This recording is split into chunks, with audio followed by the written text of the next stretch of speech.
वजीर आजम शहबाज शरीफ से Qatar investment authority के CEO मंसूर इब्राहिम अल महमूद की मुलाकात में पाकिस्तान की मईशत के मुतादिद शोबों में सरमायाकारी की मुख्तलिफ तजावीज़ पर पेशरफ्त पर तबादला ख्याल किया गया।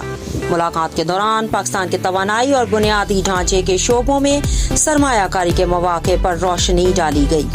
कतर इन्वेस्टमेंट अथॉरिटी ने पाकिस्तान में अपनी NG पावर प्लांट्स, एयरपोर्ट्स और सोलर पावर पार्क्स में सरमायाकारी में गहरी दिलचस्पी का इजहार किया है। जनाब अल महमूद ने कतर और पाकिस्तान के दरमियान दो तरफा तिजारत और सरमायाकारी की अहमियत के हवाले से भी वजीर आजम से इत्तफाक किया और दो तरफा इक्तसादी ताल्लुकात को मजबूत बनाने की ख्वाहिश का इजहार किया। वजीर आजम ने पाकिस्तान के साथ इक्तसादी शोबे में ताउन बढ़ाने में दिलचस्पी पर जनाब अल महमूद का शुक्रिया अदा किया और कतरी सरमायाकारों को पाकिस्तानी हुकूमत की सरमायाकारी दोस्त पॉलिसियों से फायदा उठाने की दावत दी। समाजी कारकुन आदिल शहजाद और चौधरी अब्दुल माजिद ने भी इनके इस पैगाम को सराहा। इस प्रोग्राम को ताउन किया है शाहीन ग्रुप ऑफ पाकिस्तान ने। बैरी का 100% खालिस शहद, फिटनेस टॉनिक, असील मुर्गों का गोश्त, देसी अंडे और चेहरे को खूबसूरत बनाने